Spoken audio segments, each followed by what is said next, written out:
Bopper and take my hand. Bopper and yeah, well, I get it, roll it, rock it, They sound like the TikTok filter. TikTok filter. There it is. I sound like the TikTok filter. You had it. You had it. TikTok filter. Welcome. Welcome to TikTok.com. I want to tell you something about. Let me throw you some of my videos. This was of me flossing. This was of me kissing like a little bird.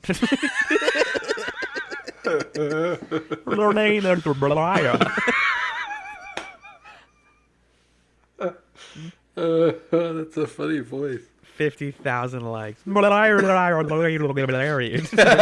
cool. Congratulations. What's funny about it is I know that you're saying something and I have no idea what it is. She's my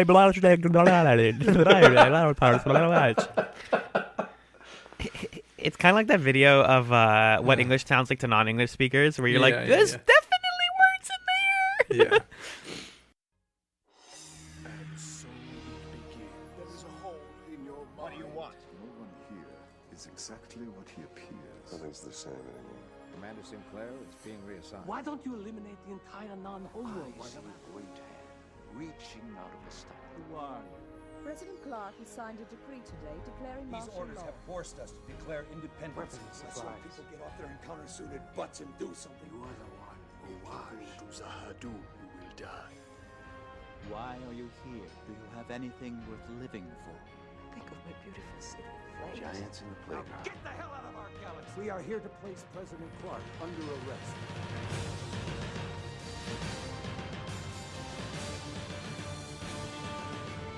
Hello and welcome to Chats, a television podcast, Season 6, Chatzylon 5. My name is Alan, and I'm joined by Magellan. Hey, what's up? No special names here, folks. It's the recap episode. It's the big... Yeah, the Chatzylon most 5. boring episode of them all. It's the most dull-ass episode of the season. Does anyone listen to these except the regulars? Hello, Nick and Pat. When you sync that up, you can make it sound like I'm singing with you, right? Yeah, it'll be flawless. Okay, cool. That That was a little special song that we wrote for the Brothers at War, Infinite Crisis on Infinite Brothers. And it's just for you. You can just put that in your pocket. You can play that at the holiday party, meet up, and you're like, hey, we got a thing for you. Yeah. Go to your holiday party. Yeah. Can you imagine their kids being like, they're like, a kid turns 18 and they're like, hey, we were on a podcast once. These like weird guys had us talk about Babylon 5 like 10 years ago. Because they have children, I believe. Sorry, I'm like talking about our listeners. I know this is a weird listener podcast relationship. Anyways, hi everybody, including the Brothers at Infinite War and all of you out there. It's Chatzylon 5, the Chats season that just won't quit. I'm Alan, that's Magellan, as we said. We are here to recap not only season 5 of Babylon 5, but to kind of coalesce our thoughts about the entire series into one little podcast thing. Because before we move on to the post-Babylon 5 movies and the spin-off series Crusade, we want to take a minute to reflect and meditate on what we liked, what we didn't like, and sort of what we thought in general about the series. Yeah. So I think the place to start is we want to summarize just the plot of season 5, right? Correct, yeah. I think... So... You want to take this one? I super do. So this is a bespoke season summary. Alan chefed this one up himself. This is a custom job for y'all. Yeah. You can't get this off. You can't get this on the wiki. This is exclusively off the dome. I wrote this. We got the Drock, aka the Shadows 2 Electric Boogaloo. We got Byron. We got Lead Alexander, who's a nuclear missile. We got Londo Mollari, the ultimate most owned man in space. Sheridan, Captain Sheridan, is an idiot. But the show never really says that. What it does say is goodbye. Everyone says goodbye to each other. And this is all wrapped up very messily in a season that is partly defined by its production trouble and partly defined by just a lot of sad conversations over dinner. And also, Garibaldi is a CEO now. Garibaldi. I was thinking about Michael Alfredo Garibaldi and how I never felt like I truly could like comfortably say I love him the way I loved characters like Dargo on Farscape or big friendly characters. Like he could kind of be that guy sometimes, but Garibaldi was always a cop. And so it's like seeing him become a CEO as one of like the tentpole moments of season 5 for me was like, yeah, you do hate to see it, but like, yeah, it's not a surprise. No, I was in the pool, Yeah, exactly. But yeah, it's a difficult season to summarize cleanly. That's why I kind of just threw out those plot beats like that. The Drock being the main villain means that we're not dealing with world-ending nuclear bombs or anything until Lita becomes one. We're not dealing with gigantic, larger-scale conflict. We're dealing with much more personal stuff this season, which I really liked. In the grand scheme of things, I don't know if it's my favorite season. I don't think it's the most consistent because there are still a couple of like just episodes that are progressing larger storylines. But I think, this was sold to us as like some people hate season 5 of B5 straight up. Yeah, which is silly. It's very silly because there's really good stuff in here. If you're discounting this whole season, you're discounting so many of like the show's greatest moments, honestly. And its finale also is in this weird place where it feels like it's coming out of the end of season 4 because it is, but it's at the end of the series, and so you get somewhat of a bit of closure, but not the full closure that you expect from a show that has had 5 seasons of like dictated plot. But I think overall, I really enjoy season 5's like ambition and its willingness to like dig into smaller ideas that the show didn't have time to before. Yeah, I agree. I'm glad that we ended up getting a little bit more Babylon 5 than we needed instead of less. Right? Yeah, exactly. And I think it's where you end up by the end of season 5 is you're like, okay. When we were looking back at the episodes and trying to think about how to bucket them, I think what we realized is like individually there are some episodes that are more forgettable or just not as necessary to revisit as other seasons of the show. But I would say overall my experience watching this season was like, I really liked it. It was really positive. So, yeah.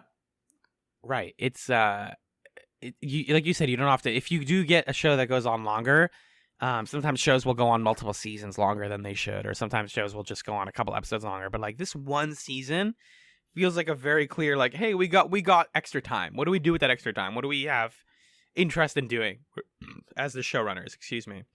And that's what I really liked about it. But to get into our first segment, Magellan, you came up with this first bit, right? Our rankings. Yeah.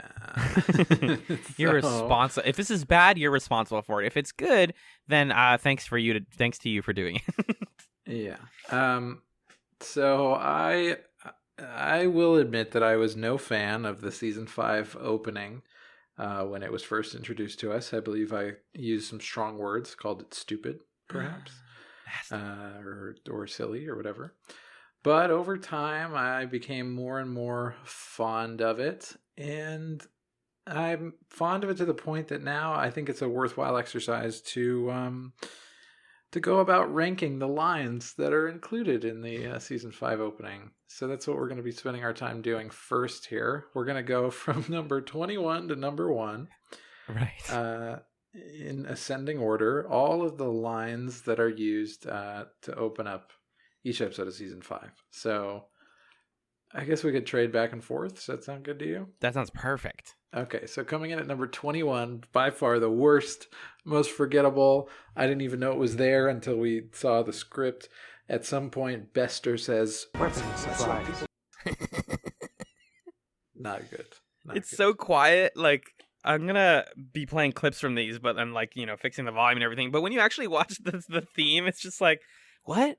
Weapons what? And it shows like the telepaths. And you were saying like the annoying thing about this one is like, if the opening is supposed to be like a quick summary of what the big moments of B5 for people who haven't watched it, like it being on a new network, that's totally possible. But that one is just like, why are there coffins on a spaceship? What does that have to do with weapon supplies? Like, it means nothing out of context. Mm-hmm. And him just saying weapon supplies is very silly, but yeah.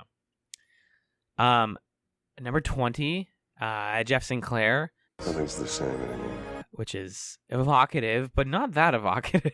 It's just a thing you can say, I guess. Number 19 is another Sinclair line. Sinclair kind of gets the short end of the stick, I would say, in this opening. The other Sinclair line is, What do you want? not bad, but there are just a lot more notable ones in there. I really like sort of like wise, thinky Sinclair more than like military man Sinclair. Yep. That's why his turn was so good. But yeah, that line's just like, sure. Getting into some better stuff here. Number 18, Jakar's. No one here is exactly what he appears. Which, I mean, you love Jakar. How can you not? He's so good. But this is his only appearance in the theme. Yeah, what a just unjust. He has so many good lines. Yeah. I'm sure some of those could have been taken out of context really well, but they chose this one, and it's like, yeah, it gets points for being Jakar, but it loses points for not being that. It's not that cool. Number 17, I sort of resent that we've got a techno mage anywhere above last place, but I guess that bodes poorly for how I'm going to feel about Crusade. Mm-hmm. We have Elric, who says, reaching out of a star. that one's kind of fun to say, but I think I sort of had a personal bias against it, so I suppressed it in the rankings a little You bit. knocked it down. Yeah, every time they talk about like stars or Stardust, like I wish that the Delenn Stardust, where even though she's quoting Carl Sagan, I really wish that was in the theme. Like, I think we could someday maybe create a better version of this theme song with like better quotes. But they do get into some better ones now. We're getting into slightly higher quality quotations. Like number 16, which is Sebastian the Inquisitor's. Very scary. And also an important question in the context of the show. Yeah. Who are you? It's a short but sweet, I would say. Not enough good British men in this show other than Marcus and Sebastian, basically. Right. Speaking of British men, number 15, we've got Zathras. You are the one who was. Not bad. Zathras maybe should have showed up again. Although, since Jakar only got one, I guess it makes sense that Zathras only got this. Zathras doesn't have that many like fun lines though, or well, I mean he does, but like not like for like this. Well, yeah, because the lines also have to have like plot relevance, I guess. Yeah, I think that's what they were going for.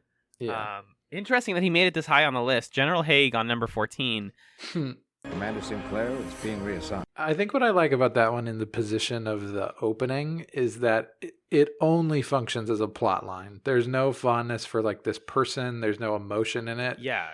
It was literally like an exposition line at the beginning of season 2. Like, oh, that guy, he's not around anymore. Right. It's one of those that's like, oh my god, this moment in the plot is amazing, but like this character, like, do not care. No, thank you. Yeah. Number 13, we've got Sheridan making his first appearance on the list. He says, is this the last line of the opening? Which one? We are here to place President Clark under arrest. I think it is. We That have is them in why- order somewhere, don't we?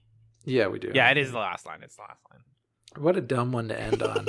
That's why it feels so dumb. We're here to place President Clark under arrest. Doom, doom, doom, doom, Who's doom. President Clark? Yeah, it's like President Clark doesn't matter that much in the grand scheme of the mythos of Babylon 5. And just right, like his administration does, but like you're just like, yeah, the name, like the term President Clark doesn't evoke that much to me. Yeah. It's not the best. Number 12, Delenn is with the. Think of my beautiful city of flames. Just you got to give a shout out to Delenn. She's great. Mira Furlan, queen and king at the same time. Pretty and a good very Delenn good delivery appearance. for an okay Yeah. line. Yeah, it gets overshadowed by some of the other lines that follow it in the opening, but I'd say it's a pretty strong one. Yeah, at this point in the list, these are like pretty good. These lines. are just bangers from here on out. Number 11, the ISN reporter says, President Clark has signed a decree today declaring These martial orders law. have which is also just a plot one, but the But good delivery on delivery. it is- it's very fun. Yeah. I saw it was like a convention panel with many of the members of the B5 cast, and one of the people they had on was one of the reporters on ISN, and she was so nice and charming because she was like, I'm happy to be a part of the show. I never met any of you. We were never on set together, but we were on the same show. And I'm really happy to be here. That's really funny. Yeah. I don't know if it was this person, but she was great. We should like thumb through that together sometime because it's a fun panel, but it's very long and also the audio on it is garbage. Yeah, I'd be down to watch it. It's from like 2014. So Stephen First is still on it before he passed away, unfortunately. Oh, damn. That's sad. A lot of people just look like they did, which is impressive. Yeah, well. The people, this is a little, again, bleak to say, but the people who survived B5 aged really well. I maybe have said that verbatim before, but it's true. You definitely have. Moving right along. Number 10. Yeah, number 10 from Sheridan. These orders have forced us to declare independence. Sure, Sheridan. You know what? I'm glad you guys declared independence. This is a big moment in the show. Mm-hmm. Sheridan, Boxleitner are pretty good at these lines. This is not the best Sheridan line, not by a long shot. Yeah, there are a lot of Sheridan lines to choose from in this one. Yeah. And this one's okay, but there are definitely better ones. Yeah. Number 9, we've got Lorien. We're going to actually have a Lorien back to back. So number 9 is Lorien's Why are you here? One with that, it's edited so quietly in the theme, but I do enjoy it. This like, I don't know how to describe the Lorien performance, but it's very good. It's very like ethereal and breathy. Yeah, I have a fondness for Lorien. Mm-hmm. Fondness for Lorien continuing with number 8. Do you have anything worth living for? Just like that's good. The sort of cool third quota question after who are you and what do you want? Mm-hmm. Now we get into the cream of the crop here, starting with number 7, Sheridan's Giants in the playground. Which, the delivery of that reminds me of this. I don't remember which Spider-Man video game it was, but there is some Spider-Man game that I had a demo of for the PC. Okay. And I later got the full game for like PlayStation or something. Okay. And there's a part in the demo where you're climbing up the side of a building and there's a helicopter shining its searchlight on you. And he's like trying to shoot you. And I played that part so many times that I have all of the voice lines from that part memorized. And the delivery is kind of like this. The helicopter pilot is like, when he catches you and you get away, he's like, he moves too fast. And then he's shooting you and he's like shooting fish in a barrel. Very like casual. Got him in my sights. He moves too fast. It's really fun. That sounds like Spider-Man 1, which I also had on like so. PC and PS2. It's good stuff. Uh-huh. It's no that guy stole my pizza from Spider-Man 2. Number 6, our boy Kosh. Rest in peace to a real one, honestly. If I had made this list, I think this would have been higher, but yeah, when we were going through it, this was immediately like, we're keeping this at number 1, and then I had to push it down and down and down to all these other bangers. This is which is also coupled with Sheridan leaping off of off of the side of Zadum, which funnily enough Boxleitner also talks about in that convention panel, where he's like, yeah, it's really cool that I like jumped into a bunch of pillows and they made it look like I was jumping into the abyss. He's like, the magic of editing. That's fun. Number 5 is a Sheridan line, the second to last one in our list. It's Sheridan saying, Get the hell out of our galaxy! It's a fun one. Boxleitner really knows how to punch the right words in a line. S-tier delivery, just it feels like he's talking down to some children who are like being rowdy in the backyard or something. Get the hell out of my backyard, that kind of thing. It's very good. Number 4. That's why people get off their encounter-suited butts and do something. Which, speaking of him punching the right lines, encounter-suited butts. Yeah, that's good. Welcome to Babylon 5, where we giggle every time Sheridan says butts in the theme song. What a badly written line. Your encounter-suited butts. He almost makes work. Yeah. Encounter-suited butts and do something. Okay, now these are the very best. Is this the only Londo line in the whole one? Yeah, it seems like it. Yeah, number 3, Londo says, Why don't you eliminate the entire non-homo one? such a tragic line, because you know how much bad shit comes from this one line. yeah, his entire damnation hinges on him saying this. Yeah. Oh my god. Ugh. Mhm. Talk about relevance. Yep. And a good delivery too. Getting into the top 2. Number 2 is another Koch line, which opens the theme song, which brilliantly. And so it begins. Which, chills every time. Chills. Yeah. And then, appropriately, our number 1 line is a line from The Gathering, spoken by a Minbari assassin, and it goes, There's a hole in your mind. What do you want? I rewatched this scene for You did? context. Just the Yes, scene. give me the context. I completely forgot. He's like on the floor. I just like literally watched a clip of it on YouTube. But he's like on the floor and looking up, and he like looks kind of menacing saying it. And I think he's like yelling he's talking to the Len, but he just like looks like his back is against the wall and he's all nervous, and he's like, there is a hole. Like he looks very like he knows like some shit. And you're like, what does this mean? What do you mean there's a hole in her mind? Why'd you say that? Yeah, what does that even end up meaning? Anything? Is it to Sinclair then? I think it's to Sinclair. That would make 'cause more he sense. has the memory loss. Let's go 'Cause they rewatch took The his Gathering, memories. All right, let's open it. Yeah, all right. Hey, we just watched The Gathering. Wow, Jakar's makeup is good. Jakar. Oh my gosh. My guy, Jakar. Jakar. Yeah. Next up is everybody's favorite segment of the chat's recaps. It's the buckets. We're dumping some shit in a bucket. Put it in the bucket. Put it in the bucket. Put it in the bucket. It's disgusting. You gotta wipe it up. You're disgusting. You're so gross. I made Magellan cough. Damn. Is it okay if I keep that cough in the episode? Yeah, I haven't coughed for like a day and a half. Yeah, I broke you.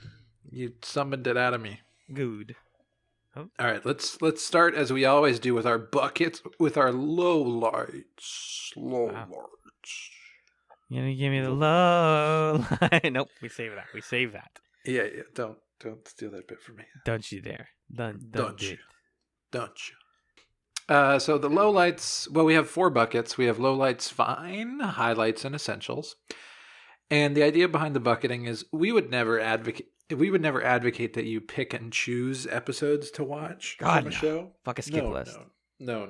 We wouldn't advocate such a thing. But if we were to advocate that, this is how we would rank things. So lowlights are episodes that you really do not have to watch. There might be like a plot detail or something that you need to know, but otherwise you don't need to watch them. Fines are like, they're good. You can put them on in the background and no harm done. Highlights are, hey, these are enjoyable. If you want to enjoy all that the season has to enjoy, you should watch these. And essentials are like, if you don't watch these, then you haven't watched Babylon. You done fucked up, bud. Yeah. So let's start with the lowlights.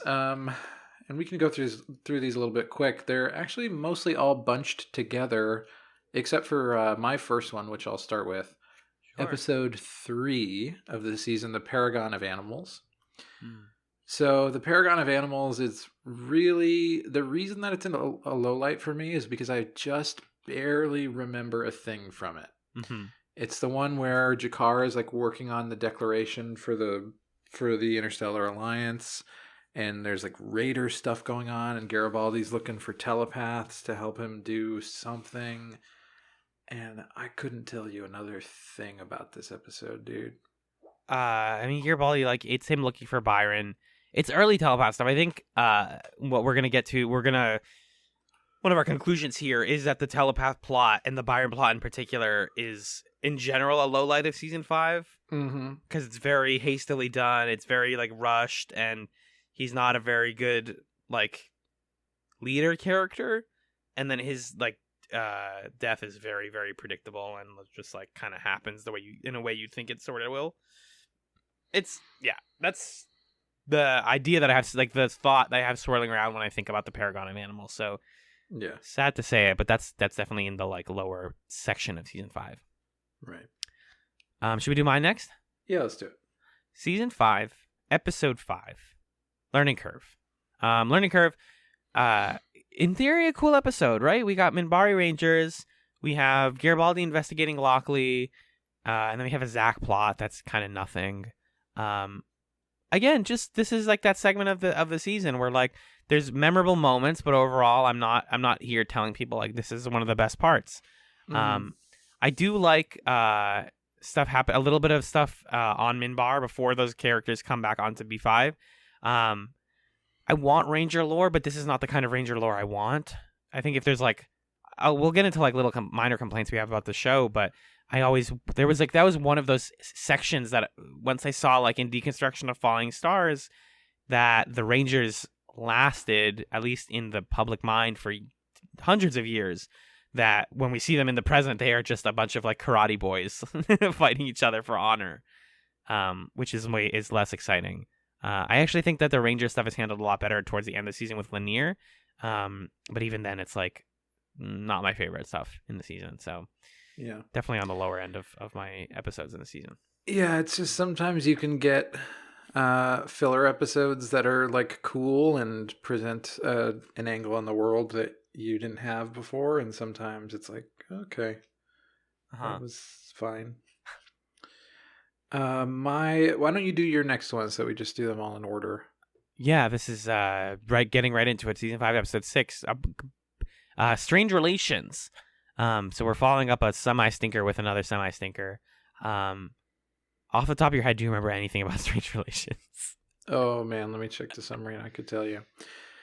No, Bester's here, I guess, and he's trying to Bester arrest Byron, and maybe this is the one where they like come up with the deal with Bester, right? And it's like, oh, they need to be quarantined. That's all I remember. This is also the one where that ends with Lita going to the telepath, and they're all saying, "We'll all get together in a better place." That's this is the episode that ends with that. Yikes.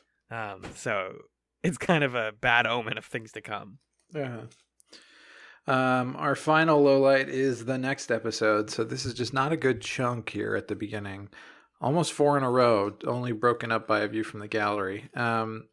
But the last lowlight is episode 7, Secrets of the Soul. Mm-hmm. This is the one that ends with Lita and Byron having like big time sex with each other. Yeah. And it reveals the Vorlons, oh, now we're mad. And it launches this telepath plot into the final stage of it. And then the other main plot of this is the thing with Franklin and the Hayek race and their history. It's like, whatever. I think we like kind of got something out of talking about it at the time, but in terms of a viewing experience, you don't need to watch this one. No, I mean, that's the magic of Chats. You can just listen to that episode. Mm-hmm. You don't need to. You almost don't need to watch the episode that we discussed. Yeah. Because the Hayek stuff is they tried something. they didn't succeed, but they tried something. Mm-hmm. So those are the lowlights. Next up, we've got our finds, and they're fine. So I can start. My first find is the first episode of the season, No Compromises. This is the one where Sheridan is the target of an assassin, and we're introduced to Captain Lockley, and the rogue telepaths show up for the very first time. And the experience of watching the episode is like, hey, we're back. We got some cast shakeups that are making things a little bit different, but otherwise this is a pretty standard start to a season.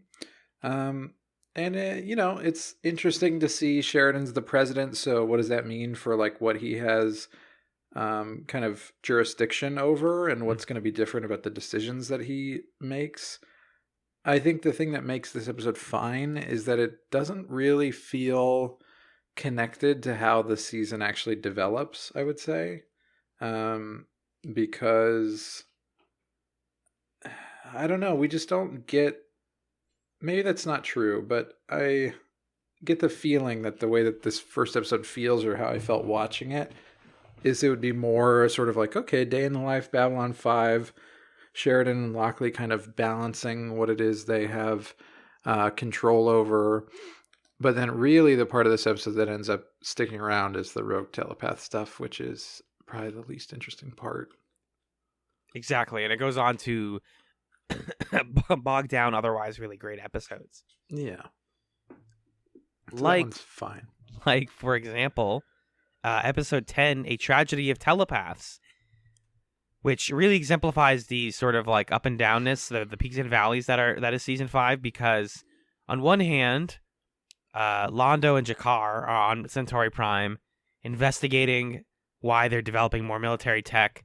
They're asking about Varini. They find Natoth, and you're like, wow, this is an amazing plot line. Unfortunately, this is in the same episode where the telepaths start attacking, and I believe Free Byron is this episode. And we have people like the telepaths like attacking the staff and trying to like steal guns and stuff, and just makes all the telepath stuff all the more fraught when it's like, all we want is peace. Just kidding. Now we're the bad guys. Like, yeah. It kind of, this stuff worries me. I know we still have more stuff to say about the telepath plot, but the fact that Crusade is apparently going to address some of the telepath war stuff concerns me. Yeah, but the telepath war is like a little different, right? Because like that's like we're gonna fight Psychor, and that seems kind of interesting to me. True. This stuff was just boring. Yeah, that is a good point. My second find relates to the same plot. So it's episode 9 in the Kingdom of the Blind, which is the lead up to the one that you just mentioned. Yeah. And same thing, the A plot is like Byron and the telepaths are grumpy about what he saw in his sex vision.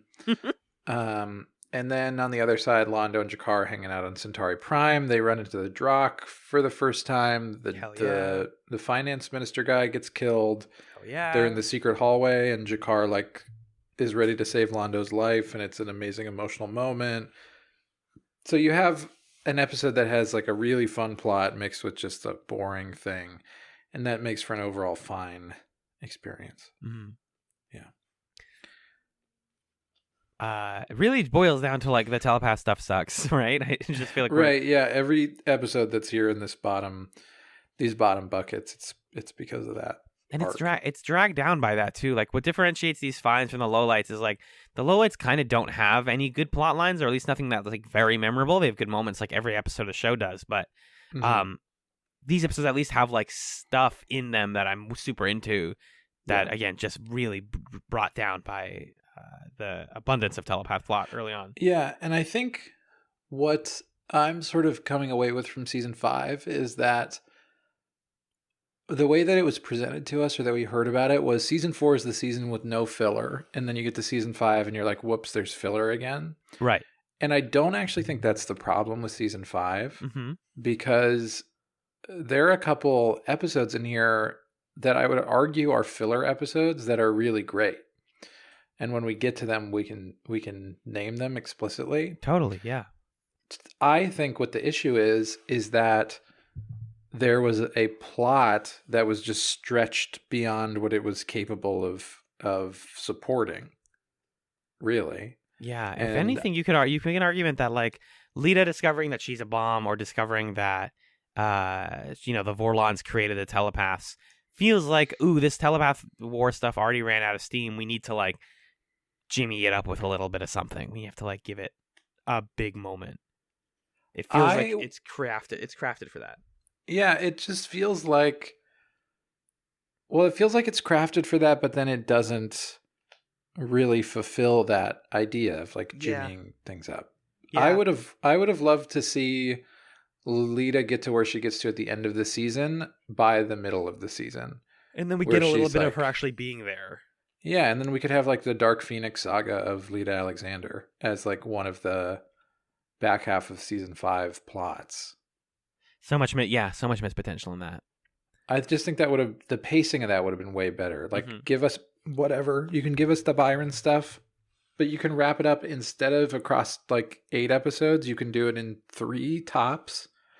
And make it more emotionally charged, and have her actually, like, I don't think she ever really digs into the fact that, well, maybe they like subtextually do it. We can argue this, but the fact that she went from being abused and manipulated by one like masculine figure to another, be from Josh to or just the Vorlons, then to Josh, then to Byron. But like her taking a leadership role is, I think, the show's answer to that. Is like she learns to take control of her life and to control of her people and the things that she wants. And I just would have liked to see that happen. Yeah, just like, can I get a little bit of that? Like, can I order that on the McDonald's menu? Yeah, and I know it happens there's some books that address it. I've started looking up like what are the books about. And there's like a whole book trilogy that addresses Lead Alexander's fighting the Psychor. Sure, hell yeah. Which is, yeah, that's cool. Let's see it. I would have rather seen that than this. Right, because what this ends up being is like, I'll talk about my next find as we keep going. Episode 11, Phoenix Rising. We see the death of Byron, who blows himself up. We see him singing the song one more time, and then we just get Bester being like, "Man, we don't get along, do we, Sheridan?" And Sheridan's like, "No, go away." And he's like, "Okay," and it just gone. Not worrying about this for a while. We have other plot lines to deal with. The repercussions are kind of like brushed under for a while, and instead, it just feels like we are cutting a hard break in the plot line. Mm-hmm. It's a very unsubtle episode.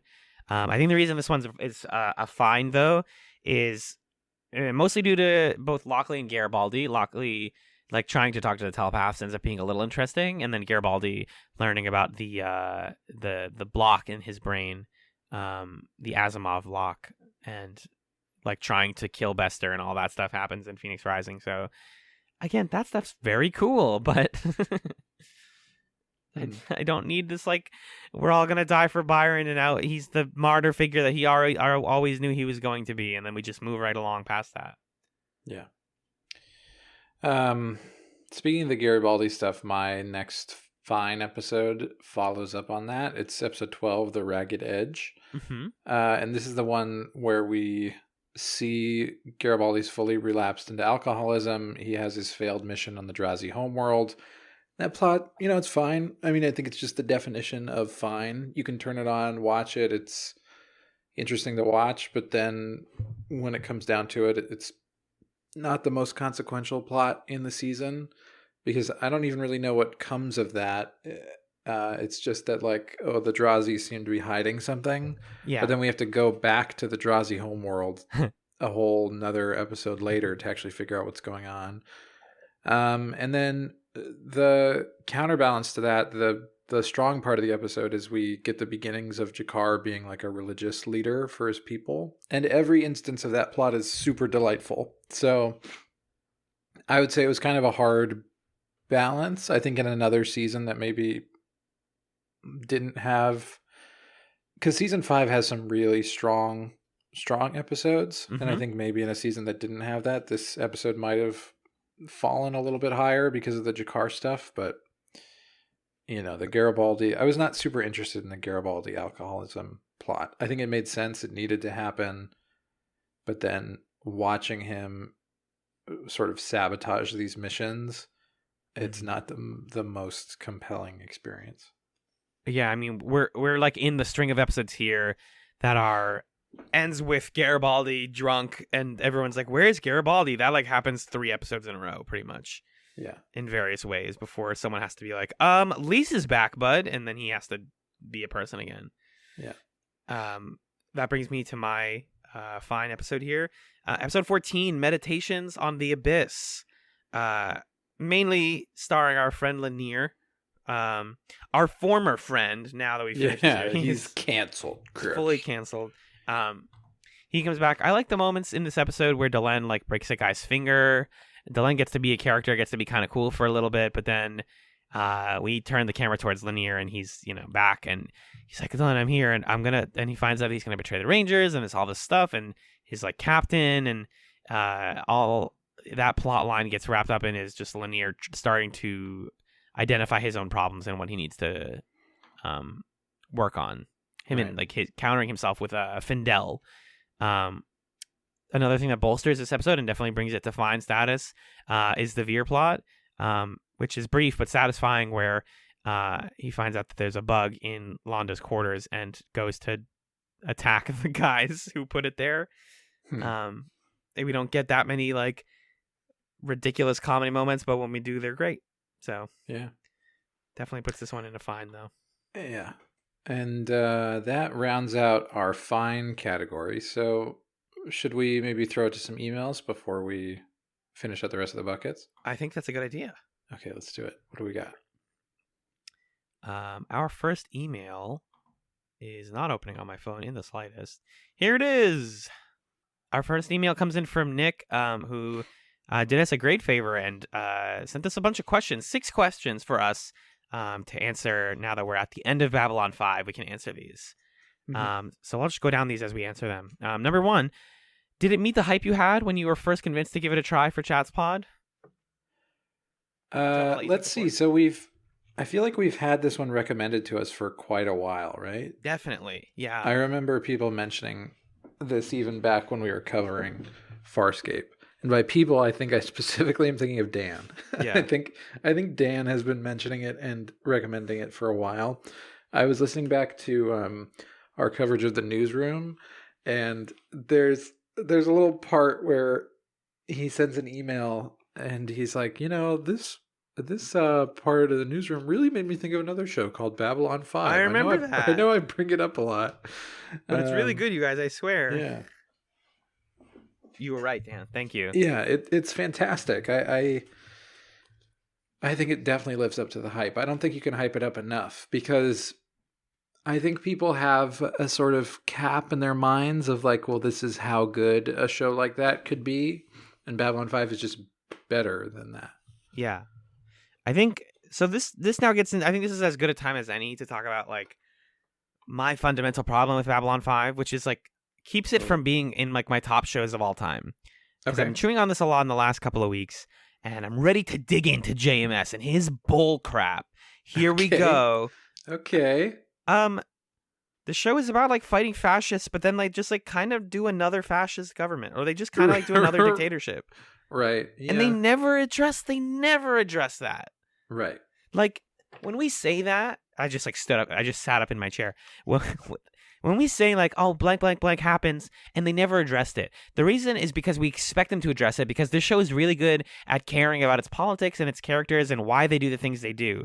Yeah. At the same time, like I said, this is a show that's like, wow, the clock regime is really fucked up. I guess someone needs to take over power. Well, it shouldn't be me. It'll just be me and, hold on, all of my best friends who I've known my whole life and didn't Right. elect, and we don't have like a term limit. Like we don't even, and I'm not saying like, we got comments from like Ryan, being like in other countries, like they don't do term limits the way they do in the US. And it's not that like, it's the limit. It's the fact that like, none of these people were like chosen to lead. They were just kind of like, you're good at this, and I know you. Like, come on, you want to like run a government together? They were just the ones who went to the planet Camino and discovered that there was a clone army that had been ordered by Jedi Master Sifo Dyas. It's like if Obi-Wan became like the leader of the fucking Empire or whatever, or the First Order. Right. Where it's just Right. like, Right. It's like, well, he's just Obi-Wan. Like that's a pretty accurate comparison. Yeah, and I think it's also not even a problem that happens because it does feel very believable that military general John Sheridan's solution to how to run things right is he's just going to be a better quasi dictator than the last guy. Yeah. That makes sense from a character perspective, but you're right that the show doesn't ever really, I guess to a certain extent, Deconstruction of Falling Stars kind of addresses that, but then immediately Delenn walks in the room and is like, hey, wait a minute. Quit Right. being mean to Babylon 5. They did their best, you guys. Yeah. And it's like in history, we can't just say like the bad people did their best and like they replaced a worse government. So like, doesn't that mean that they're objectively good? Yeah, I think the one issue with Babylon 5 is like the good guys are still the good guys, Yes. And I don't know a lot about JMS's interiority. I just know from like the part of Becoming Superman that I've listened to that he loves Superman. Uh-huh. And so there is something Superman-esque about John Sheridan, right? Because he's like the guy who has all the superpowers and he's using them for good. Mm-hmm. And so maybe there's a part of JMS that is like intrigued by when you give absolute power to good people, they use it the right way. Right. But I don't know. It does feel like a blind spot. That's true. Yeah. And most of my other complaints about the show stem from the fact that it's just a show written by a white male in the 1990s. Like the fact that so many women are used like to either be fridged or to be like just motivation for characters. But like the Captain Sakai, I will never get over just being like, you exist to like go off into fucking mystery space, and then Sinclair will have motivation. And like how many women in like seasons 1 and 2 of the show just came on to like be sad, make Garibaldi sad. Yeah, like I there's mean, that stuff. At the same time, it's a show that also has Susan Ivanova, and True, that has like season 1 Delenn, like a strong queer character in its fucking main cast, and then Delenn, who goes through a lot of changes. But I also feel like my thing with Delenn is, she's so interesting, right? But she's still like the wife, you know. Like her relationship, she becomes that, in a sort of regrettable way. But I Exactly. think if we were to revisit her characterization in season 1 and in season 2, she is a much more interesting character than that. Right. It's like a reverse character arc where it's like she starts out really cool and then gets kind of less cool. Yeah. Right. There is that, and I do like thinking about season 5 makes me forget about Havanova and how good she was. I almost said Havanova, which is a place that's my favorite country. Good Camila Cabello song also, but like Ivanova's great, and like Lita's great in theory and has great moments, but like I will never not love the moments where like she can't get insurance because she doesn't sign up with Psycor. Like that kind of stuff is just really great. Like the showrunners clearly understand the stress that being on a station like Babylon 5 can put on the average person, but our main cast is mostly not average people. Right. You know, like I said, That's one of them true. goes from being a cop to being a CEO.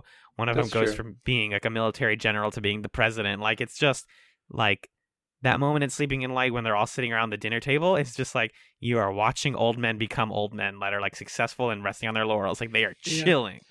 I mean, it is a fundamental difference between, and I think we noted this when we started the show, between something like Farscape and Babylon 5, where on Farscape, your entire cast are runaways and prisoners and outcasts. Broken people who don't have a place they belong. Like that's what the show is about, right? And, on a show like Firefly, same thing, right? But Babylon 5, it's like, this show is about ambassadors. It's about like... It's about the people who are like in some of the highest ranks in their society or in their government, and what do the problems of the universe look like to those people. So it's a different perspective, and sometimes I think it's a detached perspective, but sometimes I think it kind of gets at the heart of these larger questions that you don't always get to examine as purely as you get to in Babylon 5. Yeah. And I think the real sell for me of this show is like, by and large, I am not leaving the show with any unanswered questions or any feelings of like they didn't really address that the way that they needed to. There's no significant dropped balls, I don't really think. Yeah. Anything that I'm like, I would have liked to see more of that plot. You could say, oh, well, here's a book that JMS outlined, and he like had the whole outline of how that was going to go, and this is what happens. So I'm like, oh, okay, now I know, thanks to the Babylon 5 wiki and to every one of our listeners, what happens with John Sheridan's son in a book. Thank you, guys. Yeah, thank you for answering our question. But I think that's really something special about the show, that like, I think people are used to getting burned sometimes with, I mean, this year people definitely felt some type of way about Game of Thrones, the way that ended, right? You were a Lost viewer, and I know that people felt the type of way about how Lost ended. Right. I don't know. I never watched all of the Battlestar Galactica reboot show, but I know that ends in a place that's like, this kind of got stupid. Mm-hmm. But Babylon 5 doesn't get stupid.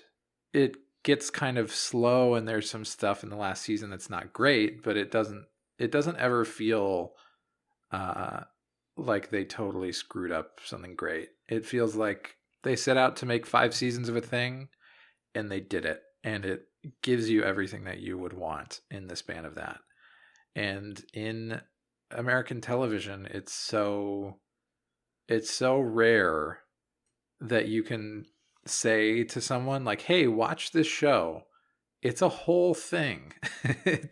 There's no, I don't need to tell you like, oof, the first season, it's really trashy. Just give it 8 episodes. I just heard someone today Yeah. recommend The Expanse, which is Uh-huh. a currently airing show, I think, on, I don't know where, but someone was like, oh, it's real. I love it. It's amazing. Give it 8 episodes. And I'm like, you cannot ever Yeah. tell me to watch a show and give it 8 episodes.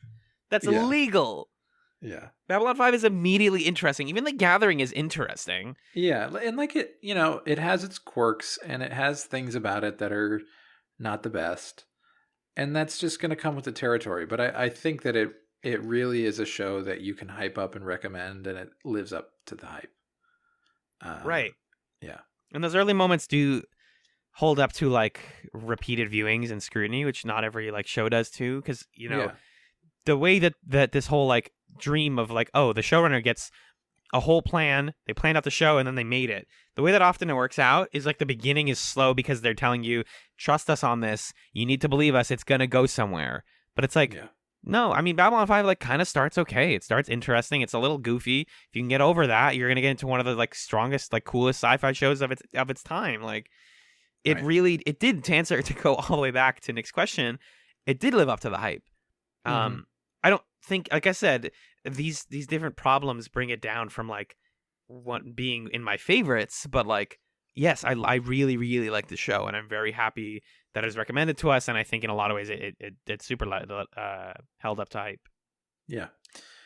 So the idea of favorites, this gets us into his second question. How would you rank it compared to other Chatspod seasons, primarily Farscape? This is an interesting one. Yeah. So there are kind of two ways to answer the question. First is like, how would you compare the shows? And second, how would you compare the experience of us like doing a show about the show? Right. And I think just in terms of like the level of community engagement that we've gotten,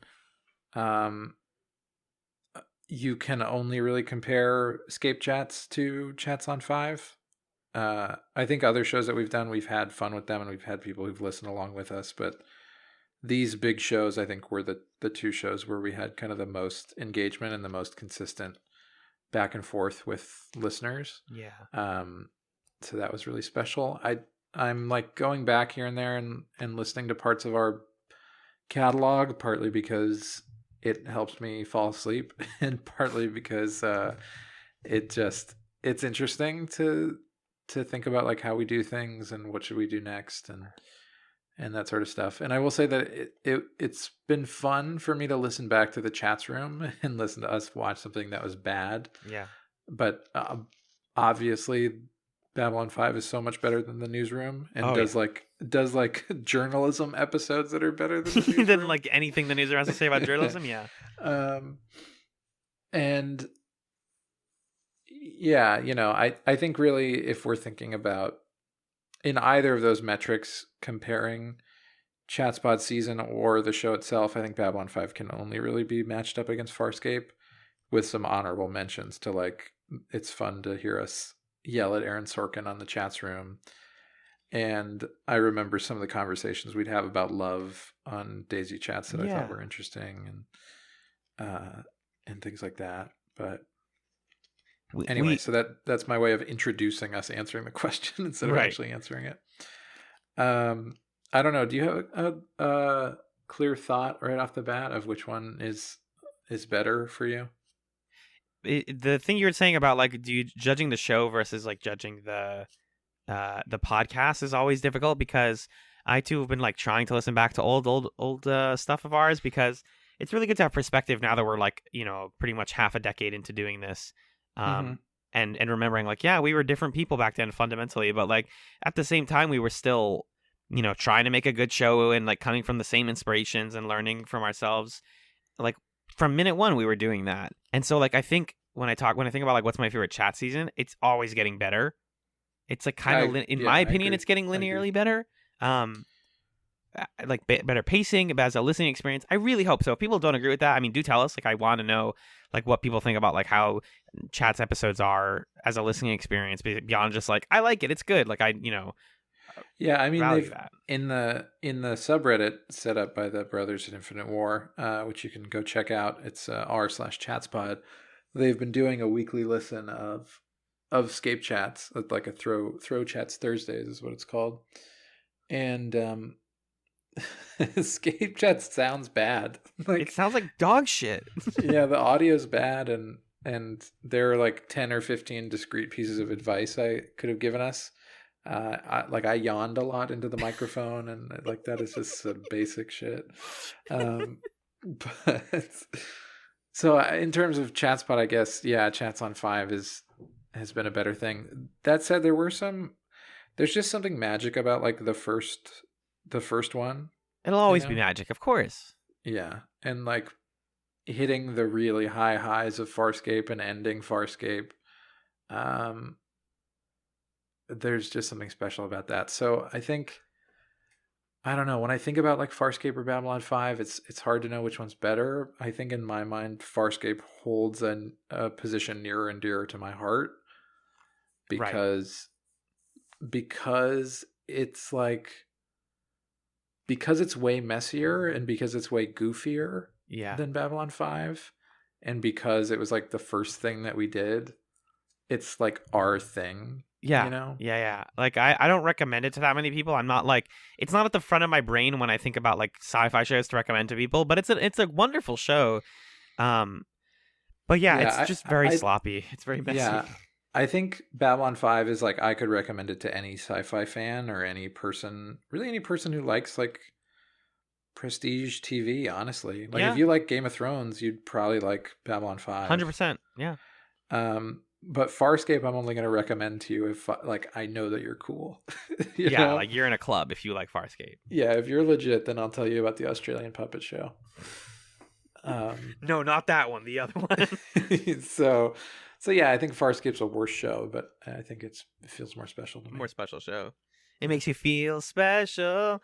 So and then I think like in terms of shows I like the most, I will always appreciate Avatar: The Last Airbender most because it's like important to my development as a critic and as like an appreciator of like long-term storytelling, because it came at such a formative time for me.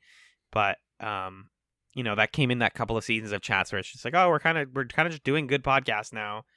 I think for me, I was like, okay, I don't think we needed to spend all the chats time that we spent on it. You know what I mean? Yeah, definitely. It's kind of just good. Like when people who aren't listening to pilot chats, one of the things that keeps coming up in our pilot chats discussions, which you can hear on patreon.com/transport, is like sometimes shows are just good and you don't want to chat to them. Like we get recommended shows and then we pilot them and then I'm just like, oh, I'm just going to watch this. Like, I don't want to talk about this because there has to be like some sort of conversational hook for me if I'm going to podcast about a show. Yeah. Because you can hear a million generic dudes talking about Game of Thrones, which is like a mostly okay show that has some dumbass parts. You can hear all that stuff. You can hear people talk about good TV. We want to be people that are talking about okay TV. That's where the real meat is. Right. That's where all the potatoes and the meat. We want to talk about like okay TV with big dreams, I think. Exactly. Oh my God. Chat's the television podcast. Okay TV with big dreams. Yeah. We could shorten that a little bit, but I think we got a slogan. We'll figure it out. Third question from Nick. I think we can probably answer these a little quicker. Yeah, definitely. Third question is favorite character overall. Warren Keffer. Okay. Yeah. Favorite character, I like Citizen Jakar. Favorite character to see, Londo Mollari. Are you kidding me? Yeah. I think favorite character overall is probably Londo. Yeah. Londo or Jakar. It's really hard to decide. The character I get most excited about when I see him in a scene is Veer. Yeah, where you're like, oh, shit's going to be fun. Here we go. This is about to be delightful. Yeah. He's had such a wonderful arc, right? Because he starts out and you're like, who's this weird, like, attaché who's, like, got a Game Boy and he's playing games during the meetings? Like, who's this loser? I forgot about that. Right. Now you're like, Veer! Now I cry when he's on the screen. I think Morden was always really cool. Yeah, one of the better villains for sure. I loved Kosh. I still miss Kosh. I still think about how much I used to love Kosh. Gone before his time, honestly. I think the reveals about the Vorlon soured my view of Kosh a little bit. But I think Kosh was like the cool one. Yeah. I wish that he had stayed alive long enough for us to see the shit hit the fan, because I think that he might have had a different take on all of it. What do you think Kosh thought about the 2016 election? Yeah, right, exactly. That's what you're saying. I got you. Yeah. Yeah, Kosh is sort of the Mitt Romney Wow. of the four ones. Yeah, favorite character. Favorite episode or story arc? Okay, so can I break this into two questions? Sure. Okay, so I want you to answer Nick's question of like your favorite story arc. Yeah. And then maybe like your favorite moment or something like that. And then I want you to answer, if you were to guest on a show about Babylon 5, what episode would you request that you guest host on? You're flipping this. Okay, so favorite episode is still Deconstruction of Falling Stars. That's easy. It's like a show. It's like an episode that like is written the way I would write an episode of the show. Favorite story arc is probably I feel like the late Shadow War stuff is so exciting, the way it builds and the dread of it all, and all the big reveals. Like, it still has some of my favorite moments. What was the rest of your question? If you were to like guest on a Babylon 5 podcast and you had to request an episode. Oh, I would request Deconstruction. Oh my God, are you kidding me? Yeah. That'd be so fun. I would love to talk about that episode with people who haven't watched more of the show. You know? Now, what if they had the same rule as us that you can't request a finale? Ooh. Then probably either the Very Long Night of Londo Mollari. I think that'd be awesome. Nice. That's a good one. Or something in season 3, like one of the big turning point moments in season 3. Nice. Okay. Yeah, that's where I'm at. Let's see. For me, I would say I think the episode that I would guest on, I think I've said this before, I would want to talk about Day of the Dead. Yep. Just because it's like such a weird episode, and the personal Penn and Teller connection is fun. He gets to talk about Londo a little bit. It's not the best episode ever, but I would have fun discussing it. Mm-hmm. I think, let's see, favorite like arc or episode is really hard. I love the Jakar being a religious leader stuff, and everything about Jakar is kind of like his enlightenment, I guess. The episode where he like takes the drugs to get inside Londo's mind is I bet if I revisited that, it would be one of my favorites. Hell yeah.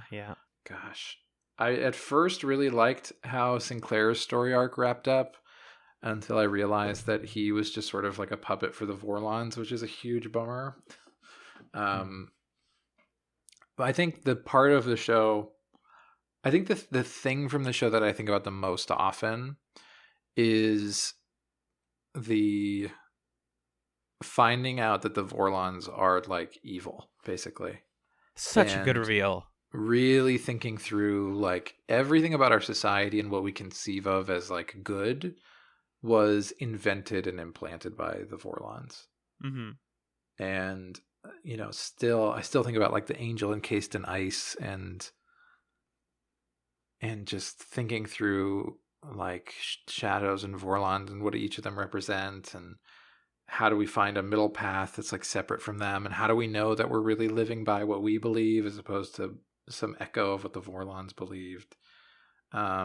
Really, really strong, interesting. That's the stuff that I think I'll walk away with thinking about the most from this show.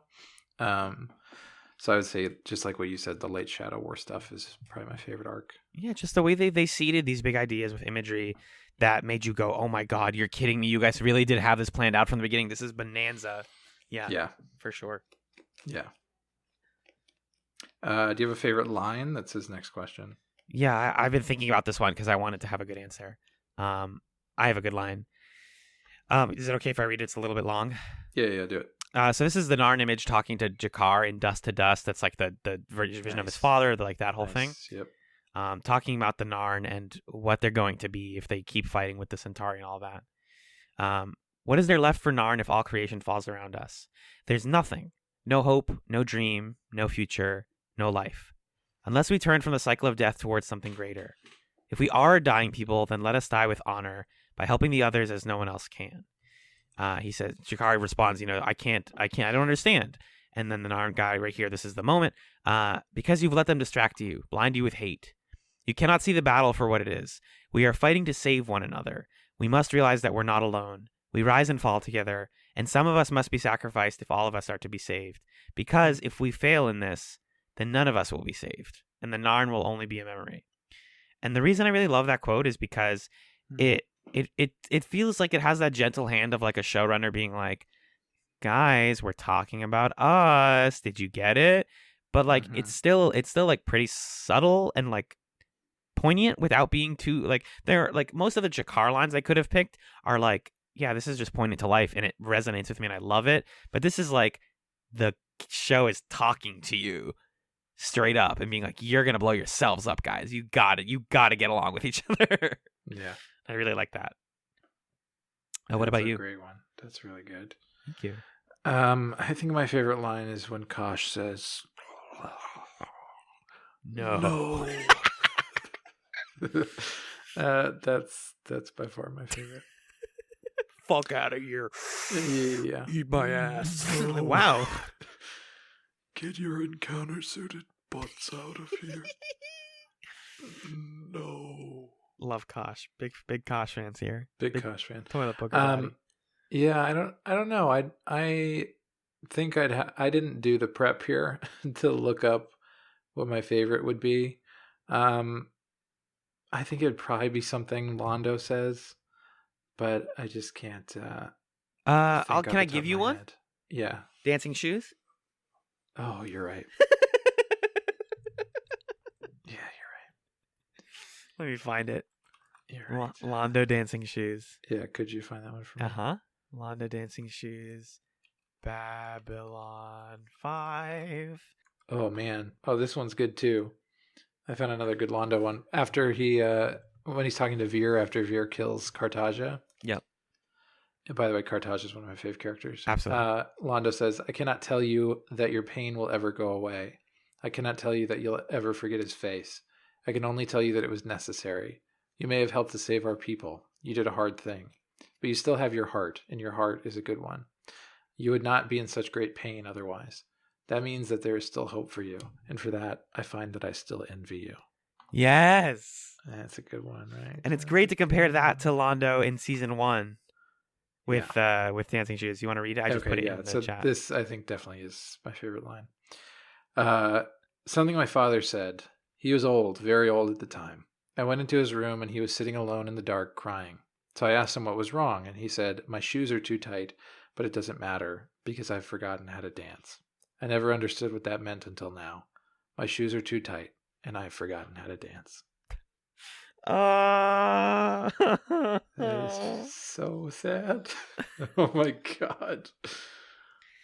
So this segues into the last question from Nick, which I think I can answer first. He says, what question would you ask to JMS if you could ask him anything? Are you good? You good, bro? You good, bro?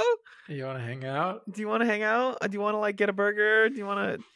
I want to like go to a restaurant with JMS and see what his favorite food is, and see what he thinks about what his favorite food in his hometown is, and like we're gonna hang out around Jersey and get a pizza probably, and like go around his old neighborhood, like go to Patterson, and just I want to just like pick his brain about stuff, like a single question. I don't know, like what do you want to do next? Maybe I don't know.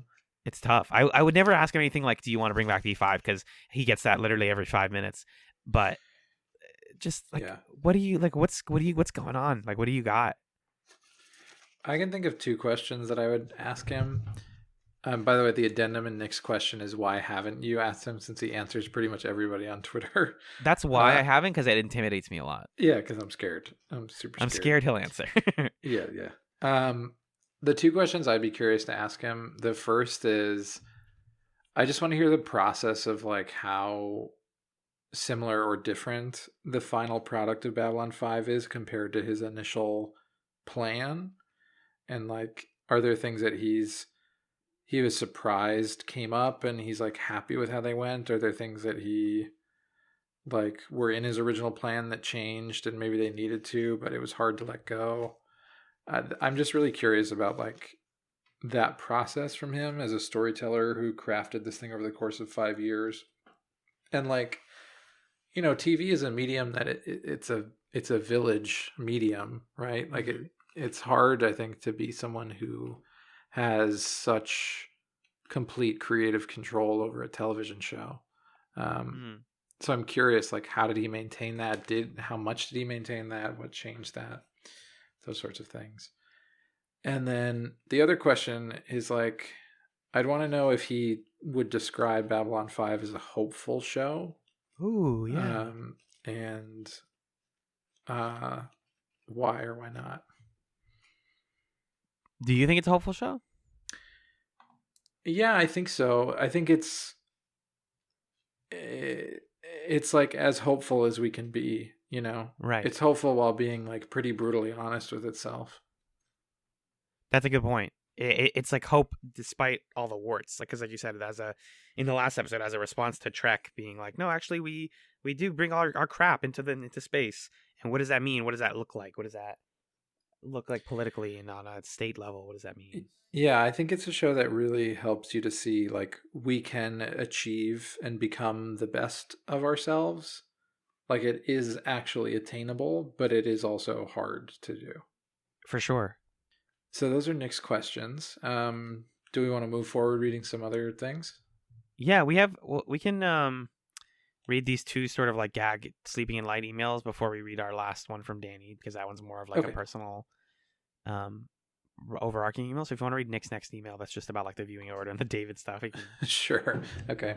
So Nick says, regarding episode 64, my final note on the viewing order is to bring up Pat's original premiere Chatspod email. Was that on reviewing of Babylon 5 is to watch season 5 first, then season 4, then after season 4, watch season 5, episode 22.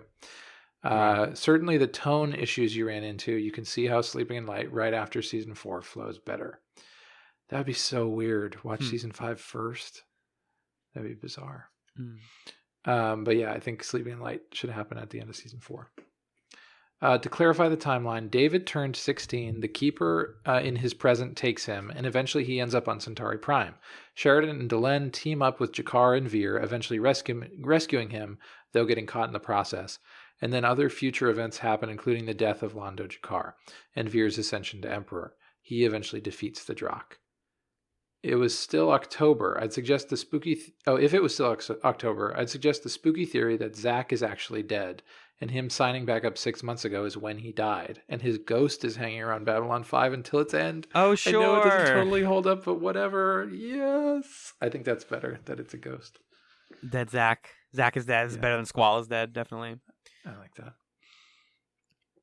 If you go back to season 5, episode 2, The Very Long Night of Londo Mollari, in a bit of a retro-written foreshadowing, you see Sheridan transition through his different outfits, including his on LeShock leader role, and into the light scene in Sleeping in Light. Oh. Okay, I'll have to take a look at that. Yeah. I'm sure someone else will mention that the technician that turns the lights off before Babylon 5 is destroyed is JMS himself. If anyone turns out the lights, it should be him. Yeah, I did not notice this myself, but as I was like editing the Sleeping in Light discussion, I was watching. I like to like watch clips of the episode in case I want to pull quotes, and I was looking and I was like, "Who is that? Is that?" And then I confirmed, and I was like, "Whoa, that's really great! That's you dream to be able to do that, folks. If you run your own TV show, to be able to literally be in the show and turn the lights off on the station, like, oh, yeah, what a good moment. Yeah, that's a cool cameo." I mentioned to Alan in the pre-show in my appearance that while this episode made me sad before, but I only started to cry after I got married. So I'll remind you to watch it again for whoever gets married first. Oh, boy. Yeah, I bet that'll hit a lot harder. And of course, the biggest reveal ever that Babylon 5 is in fact a documentary produced. We didn't talk about this. Not at all, so stupid. Babylon 5 is in fact a documentary produced by ISN at the end of the episode, showing off the cast and crew. That's so dumb. I think reading it like that makes me angry, right? Because you're just like, like it's really goofy because it just says like, and now for those watching the thing, pause your sets to watch the credits, and then in like 3 seconds they show the entire cast and crew. And I thumbed through that like 5 or 6 times, just trying to find as many as I could. It's nice to be like, oh, there's the makeup people, and there's catering, and there's like the actors and the directors, and then give them more than a frame. Yeah, I'm I don't okay need a with frame. watching. I'm okay with watching the whole credits, you guys. Exactly. In the final episode of your show, you got to give me the full credits with like a cute epilogue or like a cute bunch of photos of the cast hanging out. That's what I want in every show. But Babylon 5 being a documentary is just like the camera can't zoom out that far. It's not allowed. Not literally, but like it narratively, it's just absurd. Yeah. So thank you, Nick. Always appreciate your emails. You want to read this Ryan one? I do. Very straightforward. Baby daddy don't like you, sad Londo is the subject line. Yucky. Ryan knows how to go right for the jugular. Yucky. He starts this emails to help you understand the Londo timeline stuff and clear up some stuff about our boy Londo. When Sheridan travels forward in time and meets Emperor Londo, it seems that for whatever reason, probably because the ISA is interfering with their plans, that the Drakh have captured Sheridan and Delenn and plan on executing them. The reasons as to why they're captured don't really matter, but what matters is that Londo suppresses his keeper long enough to tell Sheridan the truth about what has been going on. And by freeing Delenn and Sheridan, he knows that they will gather the ISA together to bring down the Drakh and free his people, but he won't live to see this happen. In the end, Londo does get a happy-ish ending, for in his final moments he saves his friends, and in so doing his people, and although he was a puppet... Oh, sorry, that was worded really. But he knows he won't live to see this happen. In the end, Londo does get a happy-ish ending, for in his final moments he saves his friends, and in so doing, his people. And although he was a puppet for the Drakh all those years, in the end, he stands up against them, knowing it'll kill him. The details as to what happens from here aren't really clear, and don't actually matter, but you can infer that the ISA defeat the Drakh, Veer becomes Emperor, and isn't under Drakh control. Perfect. Nice. That's all we wanted to know. Yes. Asked and answered. Pretty pleasant. And John, hit us with this wonderful email from Danny about what he thought about what Babylon 5 means to him. I sure will. So we got this email from Danny who says, "Hey guys, first of all, I would like to thank you personally for this little common journey of ours. No matter how big or small of an impact the show has made, I would like to thank you for doing these reviews with regards from the entire Babylon 5 fan community. It has personally been fun to listen to and follow my very first podcast ever, and each Sunday night has been a highlight because of you two." Oh, thank you, Danny. Goes on to say, "Now you want to hear how we all feel about Babylon 5, and that makes it important, and what makes it important to us. To me, I first have to explain a personality trait of me in order to add some scope to this. When I love and like something, I watch or listen to whatever it is as often as possible. For instance, I like all kinds of music, but 95% of the time I only listen to two bands that I adore. It's just who I am, and the same can be said about TV and Babylon 5. Babylon 5 naturally hits a lot of things I find fascinating, like lore building, the mix of scope that feels both intimate and grand, study of history, how history repeats itself and how culture is defined, how and why we do the things we do, love and hate. Overall, Babylon 5 feels like peeling an onion really slow. I really want to say orange here. That you find new vast layers to. In many ways, how I feel every time I watch The Matrix. In many ways, what The Matrix did for science fiction, I kind of feel that Babylon 5 holds the new seat of influence of that came in the mid and late 90s. Now, my moral complex is probably more akin to that of Star Trek, but Babylon 5 taught me early how to think and question the reality we live in, and those margins of impact comes very rarely.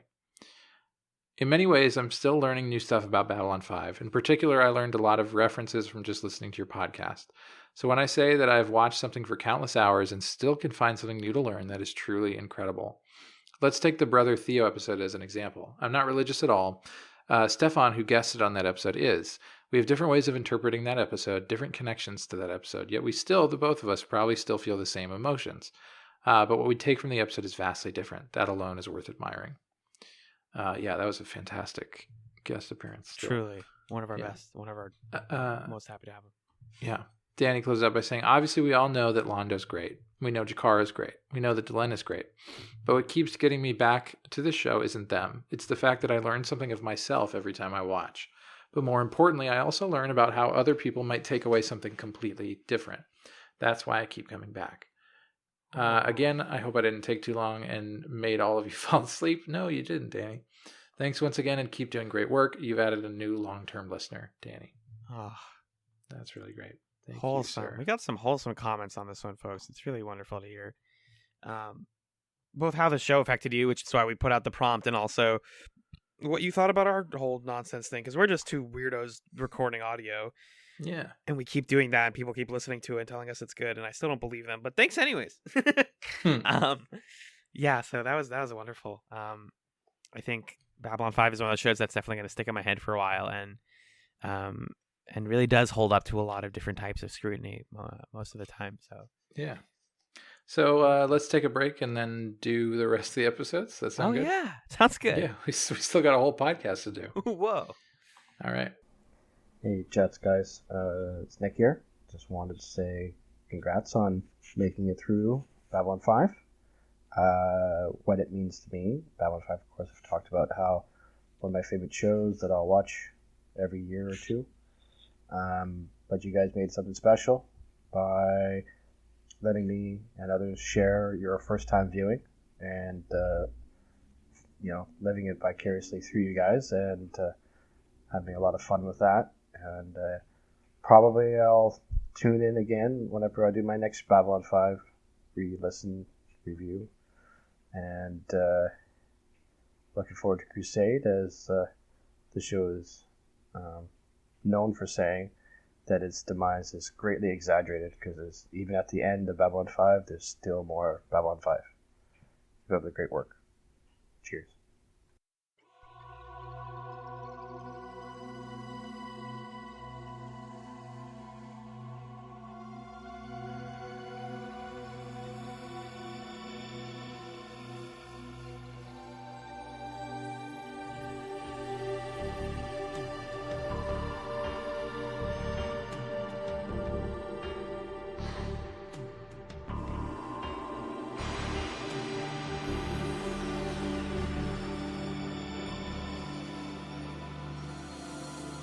Welcome back to Chatzylon 5. We didn't watch a second episode this week. We have a second half of our bucket discussion. Our disgusting buckets. Disgusting discussion. And Disgustion. what is that from? Is that Jenny Slate saying disgusting in some... She definitely does say it like that. Yeah, I think it... I don't remember what character, but I think it probably her character on Parks and Rec. I think so. Either that or the Liz and Liz from Kroll Show. Oh, yeah. Disgust. No one watched the Kroll Show with John. What? Come on, you guys. Go watch it. Watch It's the got a Kroll lot of Show. fun You got to be stuff. Alan and Magellan in college, and you'll love the Kroll Show. Go ahead. Yeah. So first off, we got to talk about our highlights. Tell my mama, tell my mama that I'm only one. Is it funnier if I do the clip or if I just don't use the audio? Of the Don't song? use the audio, because then it's not a reference. Okay, then it's You know? then it's a copyright strike. Yeah. So first up, it's our highlight discussion. These are the episodes that we think, you should watch. With Ask these TBH, if you yeah. want to have a good time watching television, which is what you're here for. So, Alan, you want to start us off with your first highlight of season 5? Which is what you're here for, Derek. I felt that sounded targeted. Like it sounded like you wanted to tell someone something. I want to tell you. I want to tell you, the listener, and also you, Magellan, that my first highlight is episode 4, A View from the Gallery. I'm a sucker for one-off episodes like this. The two characters who the show doesn't think are just kind of like the average Joe. They just work on the ship. What are they doing? What's going on? Mm-hmm. And it manages to have some emotional pathos. It manages to teach us things about characters we already know. The performances are good. They did a great one of these. I'm really happy that this exists. This is one of the episodes that I expected more of season 5 to be honest with you. Yeah, it's a cute little throwaway thing. And it walks you around the ship, takes you on a tour. Yeah. You get to meet some characters. And they it's fun. address the fact that the people doing the vacuuming aren't actually doing anything. They're getting paid to just Yep. move, basically. So if you thought you would have any unanswered questions at the end of Babylon 5, you were wrong. You're right. Yeah. So, yeah, View from the Gathering is just a fun one. I don't really have a lot of detailed thoughts about it, but it was enjoyable. I think we watched it together, right? Or we discussed it together. I can't remember. I don't know anymore. I think we watched it together. We liked it.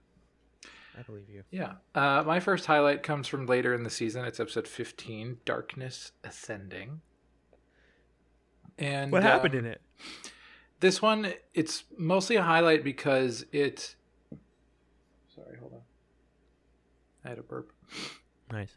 This one's mostly a highlight because it's a pretty good episode, or it's an episode that's happening during like the meaty best part of the season, and it's just not the best part of that arc. So Darkness Ascending is when Lanier kind of he goes off to find evidence of the Centauri attacking shipping lanes, and then Lise and Garibaldi are talking about how he's a drunk and he's like getting the snooty waiter to not look at him while he gives himself a drink, and it's kind of like setting up the sort of end game of season 5, and it's a pretty good episode, and you're going to want to watch it to understand the context of everything that's going on, but on its own, it's not necessarily the most dazzling standalone watching experience. Agreed. Yeah. Agreed big time. Standalone watching experience is like episode 13. The core is mother, the core is father. Ugh, father.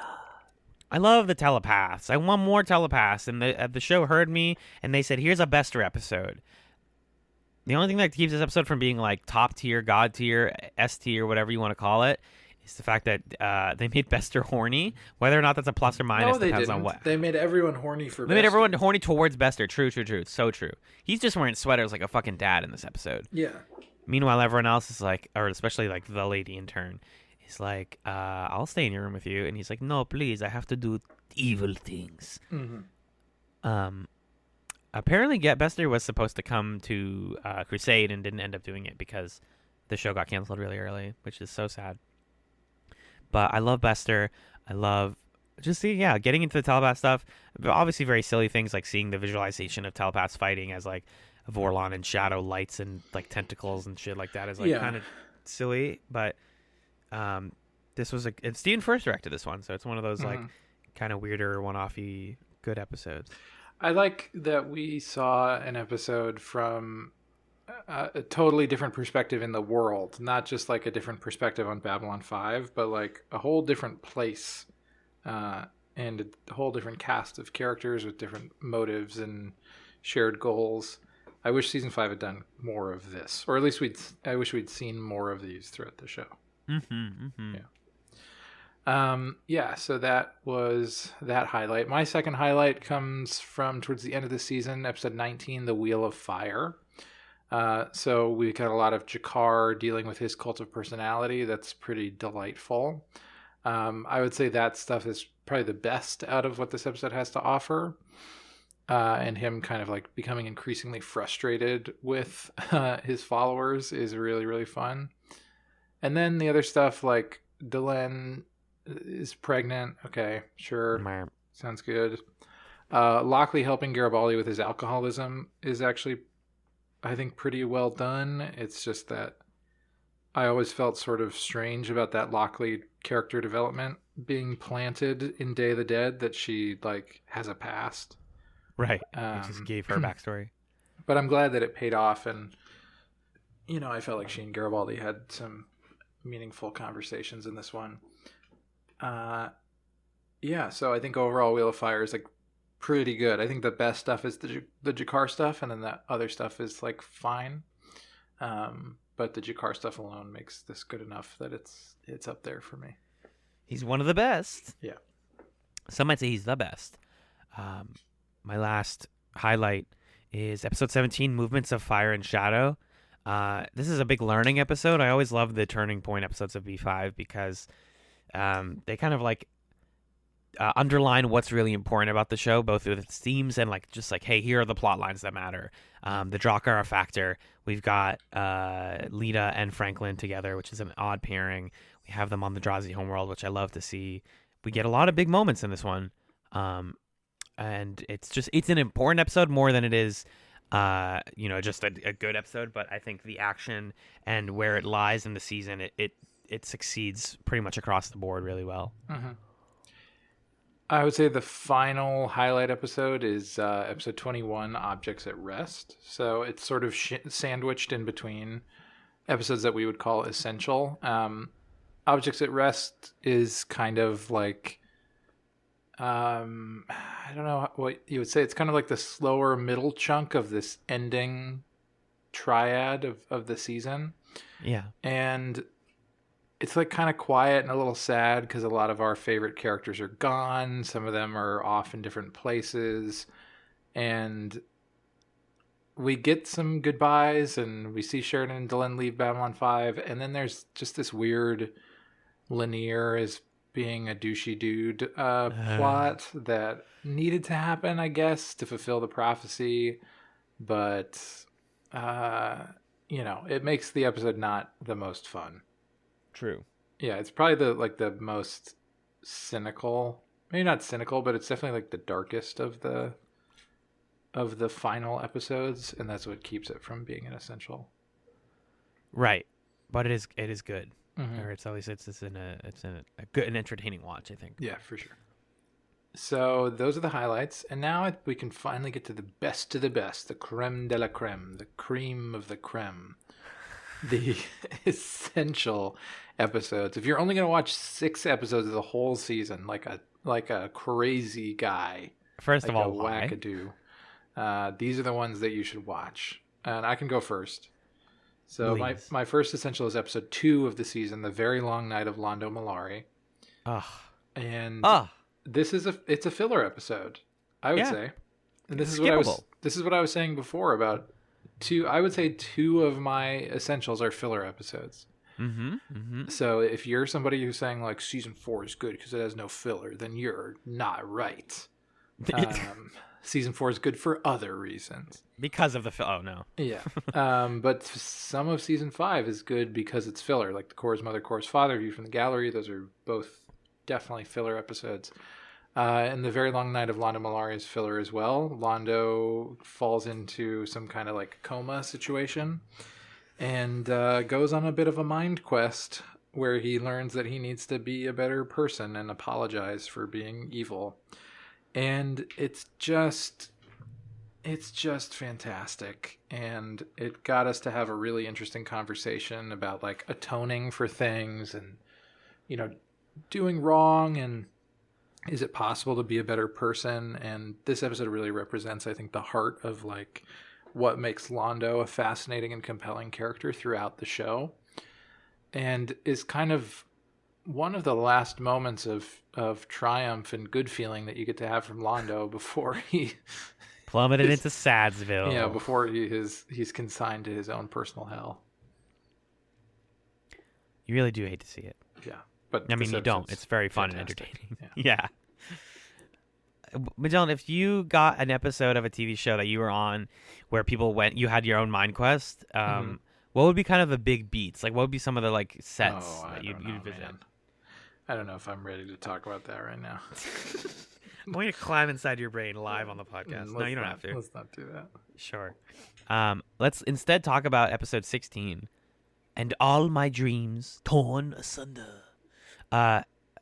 Always the guests pick the good episodes. That's just the way things work. I totally get it. I would do the same thing.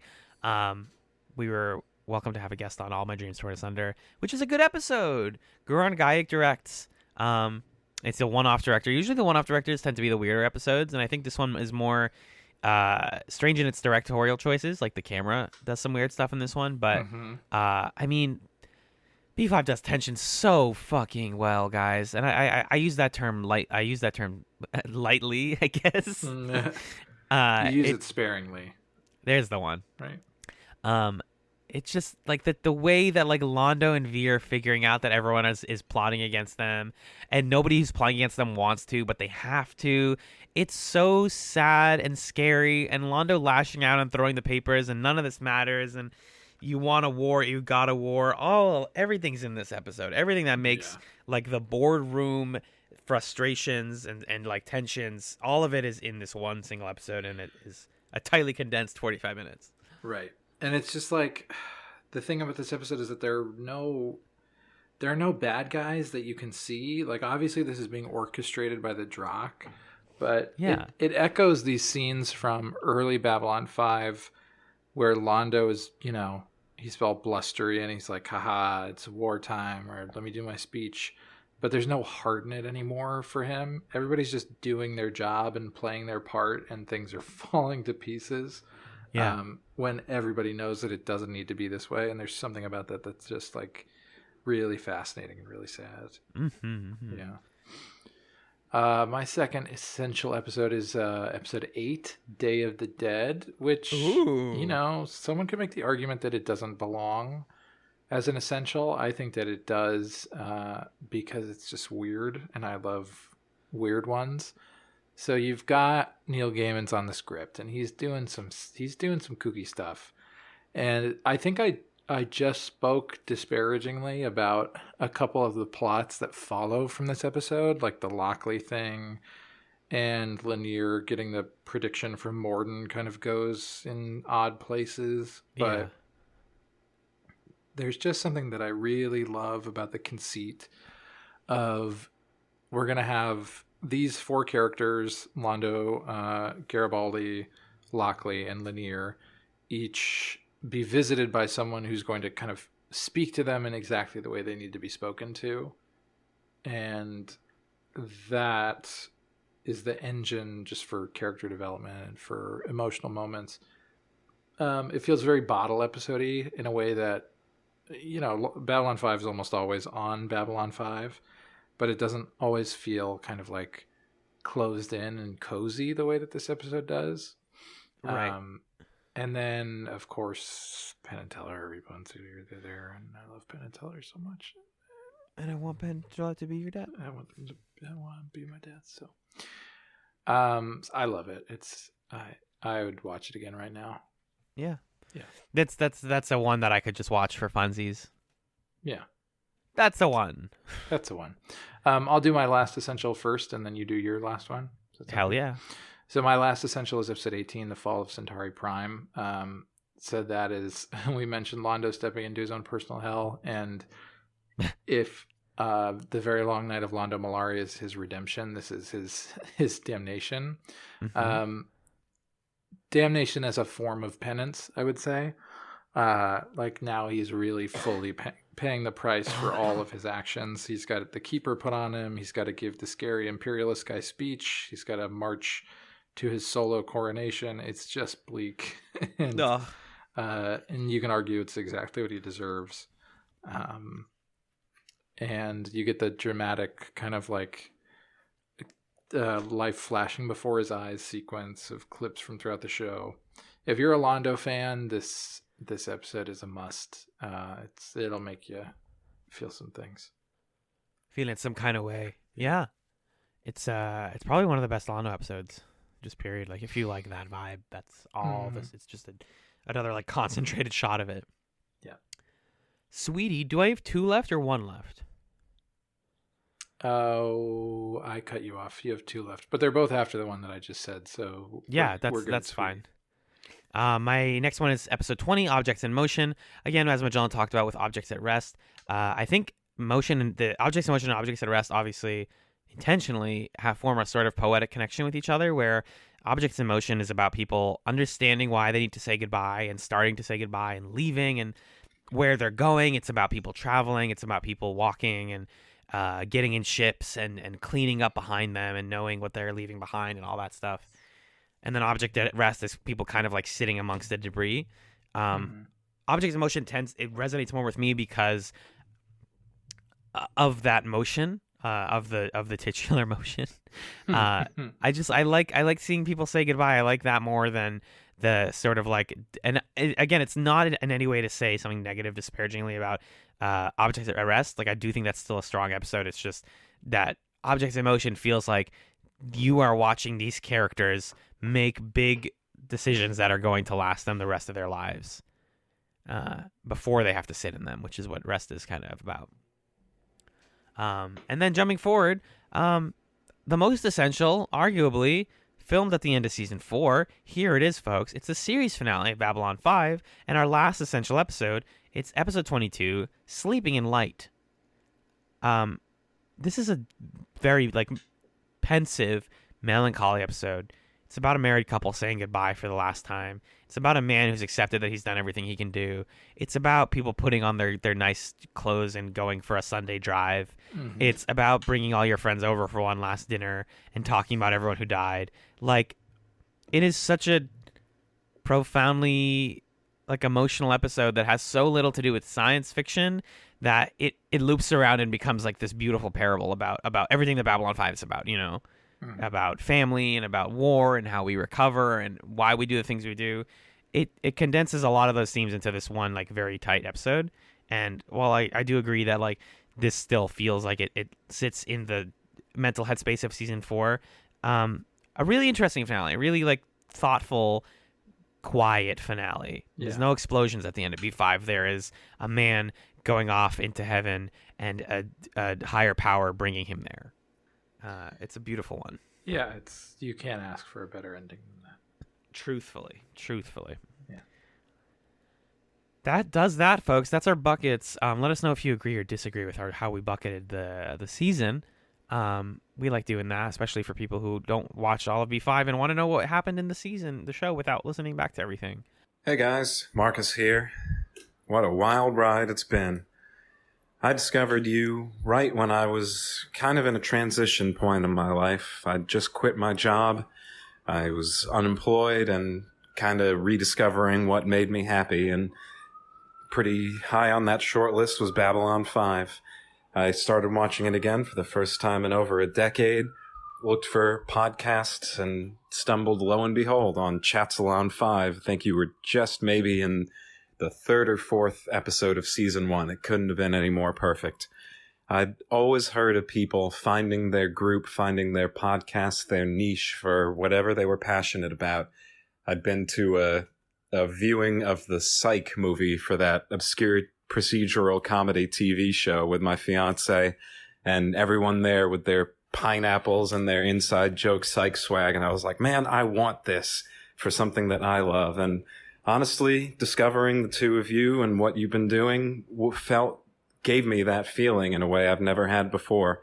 It's been a real joy just going on this journey with you, and I'm so glad to have been there. Thank you again for having me on the show. It's really been amazing, and I can't wait to hear what's next. Next, since we still have, you thought, oh, they must be done with Chatzylon's over, right? There's no more Chatzylon. Incorrect, person, human. Still. Whoa, are you doing a voice thing? No, was I doing a voice thing? Wait, it sounded like you had a filter on. Oh, maybe that was just for you? Oh. Do you want me to put a filter on the episode so that everyone else can hear a filter? No. Okay. No, we're not done yet, folks. We still have, we have a whole show, or a whole season of a show that was canceled. We're going to be watching Crusade. But before we watch Crusade, next week on Chatzylon 5, don't tell the kids what we're watching. Next week, we're watching one of the movies. Specifically, we're watching A Call to Arms, which, from what I understand, is like the pilot movie for Crusade. Mm-hmm. Or launches Crusade or something like that. Yeah. And the description goes like this. A new generation of freedom fighters inherits the peacekeeping mantle for the universe as they fight the ultimate threat to mankind, a deadly biogenic plague unleashed on Earth by an evil race. Dun, very cool. That brings me to a brief question, Magellan. I want to ask you, before we start Crusade, what do you think's going to happen? Well, people like it when we predict things and we're wrong, and they're like, the Chats kids are so foolish. Why'd they get this wrong? Yeah, so let's give it a shot. What do you think? Well, Magellan, I think this is the plot of Crusade. I think it lays out like this. Okay. We got a new ship. I love it when there's a new ship. We're going to get new equipment. We're going to get new outfits. I know there's a whole thing about the outfits changing. They're trying to find the cure to a world-ending virus, which we know from that. I've heard it's very horny. I'm disappointed to hear that a Babylon 5 related series is going to get horny at all. Nobody should be fucking on this show, but who knows? Everyone's horny for each other. There's going to be like a sexy Gary Cole captain. The ensemble is good, but the dialogue is bad. That's what I am predicting. I'm also predicting that the Technomage is my favorite character, just because I will forever be the Technomage stan here, no matter what anyone tells me. I also have a feeling that there's going to be like a very boring romance plot at the center of it, and then we're going to be disappointed because it's going to finally set up a major plot in like episode 13, and then we're not going to hear about where that went until we read the like unfilmed scripts. Mm-hmm. It'll be a mess, dude. That's what I predict. It's gonna be a hot mess. Hot mess. Yeah. So I'm saying Crusade is the story of a guy named Greg who has a pretty good day and then gets new pants. And I know the pants thing happens, but I can't remember if his name's actually Greg. I just know that he has a magic friend and maybe other friends, or maybe he talks to the ship somehow. So that's Crusade. Ooh, God, wouldn't it be? Now I'm just thinking about Moya talking to a ship. I know, right? I don't know what's going to happen in Crusade. I don't really care what's going to happen in Crusade. Babylon 5 is over for all intents and purposes. Yeah, this is going to be a really weird experience. This is going to feel like when I graduated from college, I worked on campus for the summer after I graduated. Oh, God, yeah. And it was like just the weirdest like waking sleep experience I've ever had, because it's like, hey, this great place where you had all these memories and all these friends, now it's sort of an empty husk full of obnoxious high schoolers. Oh my God. And you're responsible for them. So I feel like Crusade's gonna feel like that. Wow, you might be exactly on the money. That's hilarious. Yeah, and so let's take it to the plugs then. Does that sound like a fun plan? Yeah, let's do it. So Call to Arms next week. We'll do a commentary track for that and a little discuss. We'll wrangle up Mr. Charlie. I almost gave him his commentary nickname, but you have to listen to the commentaries to know what his secret nickname is. Yeah. Yes. If you would like to email us questions, comments, concerns about Babylon 5, about chats, about whatever, do so by sending us at chatspod@gmail.com. That is chatzpod@gmail.com.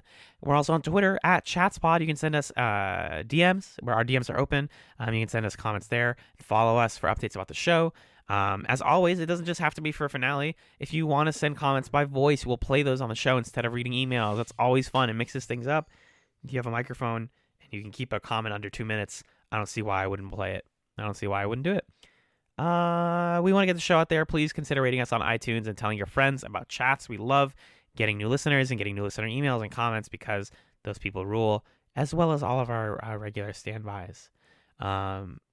A safe space for chats listeners, founded by our regular standbys, Nick and Pat, is our subreddit, aforementioned subreddit, reddit.com/r/chatspod, where we're talking about the episodes, we're listening to old chats episodes, we're discussing everything that has to do with chats, and including B5. So check that out. And also please consider checking out our Patreon at patreon.com/chatspod. Over there, you can get bonus content. We have at $1 a month commentary chats. Every month, we watch a movie together and we talk over it. $3 a month, you get that, as well as Chats Nights, where Magellan and I, every other week, just kind of talk about whatever we feel like it. As we reach the end of the year, we are getting ready to do our Chats Nights on our Spotify Unwrapped, which we did this last year, but if you're not familiar, Spotify, the music streaming service, has a feature they put up in December where they tell you all the music you listen to, how much of it, what your top songs are, and we love digging into that stuff. It's very fun, sort of bonus content. And then our top tier, $5 a month. Just $5 a month and you get all this content, guys. Isn't that ridiculous? Can you believe it? We're practically giving it away. Pilot chats. Magellan and I, every other week, watch the pilot of a TV show that someone recommended us, and we try to determine if it's a good chat show. And we talk about why that is or why it isn't. So check all that stuff out. And Magellan, my first question for you is, do you have a chat sim? Yes, I do. Oh, fabulous. What is it then? I have a chat sum for a YouTube channel. So I've been getting into board games. I think I've talked a lot of board game talk recently. And there is a really great YouTube channel for board game reviews called Shut Up and Sit Down. If you are familiar with it, you already know the vibes. If you're not, it's some British lads who just have some really clear, well-presented thoughts on board games, and their videos are charming without being cloying. And, if you're curious about a game, I would put a lot of trust in what they have to say. So you should check them out on YouTube. Shut Up and Sit Down. Love it. I've watched some of their stuff. They're really good. They do. Yeah. If I'm ever curious about like what the hell is this, and I just type it into YouTube, I always look for their stuff first. What about you? Do you have a chat sim? So I have Netflix special Chatsum, and then I also have a real life Chatsum. Which one do you want first? I want the Netflix one first. I've been talking about this to Magellan every night since I started watching it because it's a comedy special from a comedian that we're both big fans of. Jenny Slate just recently put up her Netflix special. It's called Stage Fright. It's pretty straightforward. I mean, Jenny Slate's a wonderful comedian. She's been doing work on TV and voice acting for a while. You may know her from Parks and Rec, like we mentioned earlier. She's been on a ton of stuff. And Stage Fright is like different from your usual stand-up just because I think most stand-up is very personal and autobiographical, but what's cool about the way that Stage Fright is framed is it's her doing stand-up in front of an audience in Boston where she's from, and also intercut with like her going to her hometown and her childhood home with her parents and her sisters and talking to them about everything that like is related to what she's talking about in the special. And it's really wholesome and really like very, very, very funny. Like the mix of like moments where I smiled and thought like, man, this nostalgia is great, and then bust a gut laughing are constant. And then by the end of it, you are just very invested in this human being's interiority in a way that I feel like most stand-up should be doing. Like I think stand-up should be somewhat like, you know, trying to engender empathy in this way. Yeah. It's a really beautiful special, and I think people will get a lot out of it. That's great. And then briefly, my real life Chatsum. I don't think this necessarily has to be a religious thing, but if you're out there and you want a little treat in December, I know we're already in like the middle, we're still early in December. Get it. Go get an advent calendar, guys. Go. They're so fun.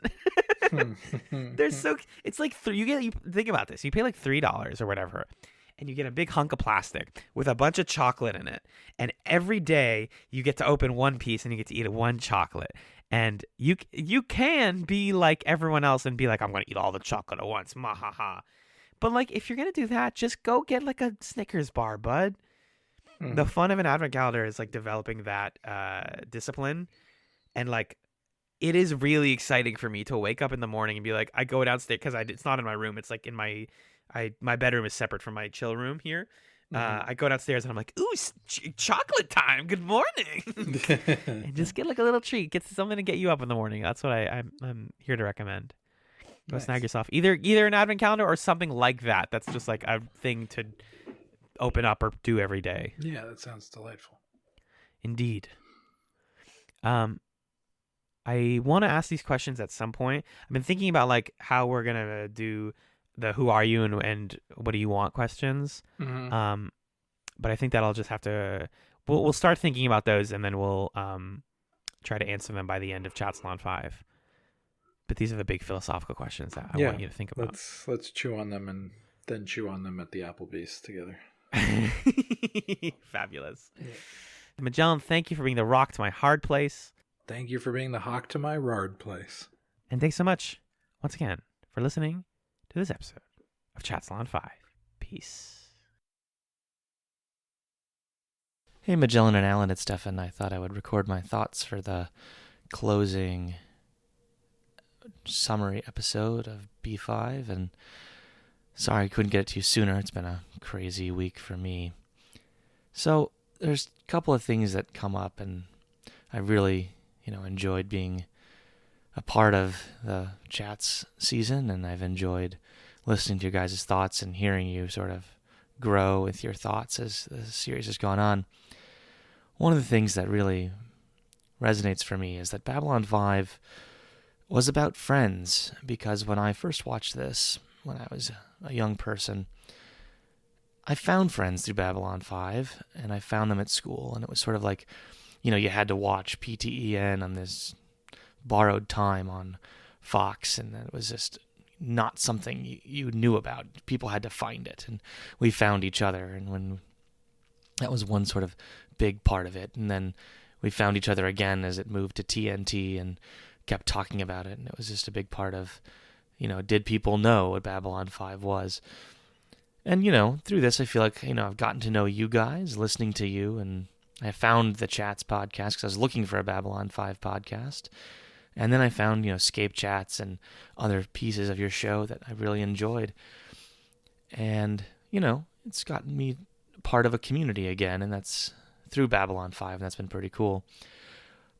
As I've sort of gone on through the seasons listening to you guys talk about B5, I'm reminded of various things that happened in my life that Babylon 5 brought to the surface. So, when we talked about passing through Gethsemane, I talked about how this really made an impact on me and made an impact on my understanding of faith.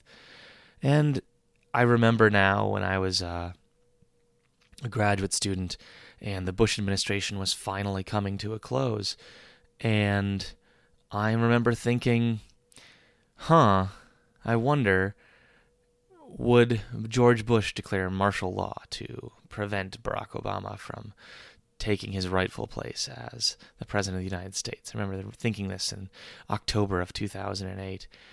And now, of course, I wonder a lot about what happens with a dictator and Earth and the United States and how we're going to respond to things as they go forward. And I don't know. But it sort of reminds me of these sort of thoughts that Babylon 5 brought to the top of my head over and over again. And I'm reminded that just as Babylon 5 sort of closes with its 5 endings, right? Babylon 5 can never have just one ending. We have to have different amounts of them. You guys had mentioned in your discussion of maybe it was Objects at Rest or Sleeping in Light that it ends with, well, we tried, we did our best, and we'll keep trying. And I'm reminded of sort of where we all are sitting now. And we tried, we didn't do that great, and we're going to try again. And Babylon 5 gives me hope that we can, and we can come together either through stories, through commonalities, through our differences, through a desire to do good, and that we can build a better future, and that we're going to screw up, and we're going to keep screwing up the future, and someone else is going to get to try again, and we can all keep trying again. And boy, oh boy, given the timing and current events, do we all need to try again and keep trying and realize that it'll never be perfect. No matter what we think we win, we don't always win. No matter what we think we've accomplished, we'll always fall back. And that we're all very, very human. And that sort of is, I guess, to summarize and to sort of come back to my comments when I was a guest on Chats. We're all human, and Babylon 5, I feel, celebrates our humanity. Not what humanity can be, right, in the Roddenberry sense. What we should be, what we should grow to be, and how we will be better if just we could do these things. But what we are, right, as we are. Ivanova, as flawed as she is. Sheridan, as flawed as he is. Garibaldi, completely flawed as he is, in the best analogy. And that we're human, and that our humanity is what makes us what we are, warts and all. And Babylon 5 is a story that tells us we're going to take all those warts to the stars, and that we can build a better future if we work at it. That it won't be handed to us. It won't come after a post-apocalyptic nightmare that will suddenly meet, extraterrestrials and everything will be fine. But that we will make the world a better place. Because things that are built endure, to quote Delenn. And that this show, and I sort of on a rewatch with you guys a bit, will endure. And surprisingly, as one of those people offering up all the Byron hate, I'm surprised at how much of Season 5 endures, especially as an epilogue, and as sort of demonstrating that we will backslide, and we will keep rebuilding and keep rebuilding. And Babylon 5 means that. And, Straczynski makes a really great case for what the future could hold, and I think we could all do a good job of paying close attention to that. And so, yeah, it's a little bit rambling, but that's what I have to say about B5 and about this season of Chats. I look forward to hear what you guys think about Crusade, and maybe we'll have some more to say. So with that, the last thing I wanted to say is, as we're wrapping it up, and sort of thinking back on, thinking of multiple endings, that the deconstruction of falling stars always reminded me of sort of these long scale views of things. And Alan, I was glad to hear that this was one of your favorite episodes. I had promised you guys a chatsum for it on Twitter and never got around to it because life. And so what I would say, what that reminds me of, and sort of wrapping up in the long view of Babylon 5, reminds me of the novel A Canticle for Leibowitz, wherein there is this long description of what happens in a monastery. Of course, gotta bring the monks back one more time. What happens in a monastery as a function of time, millions of years after, various time periods after, what happens in a great burn, just as is seen in Deconstruction of Falling Stars. So that's my little chatsum. That's my thoughts on Babylon 5. The best to you all. I hope you have rewarding and restful holidays, and the same for all of the chats, listenership, and crew. And so with that, I'll say goodbye.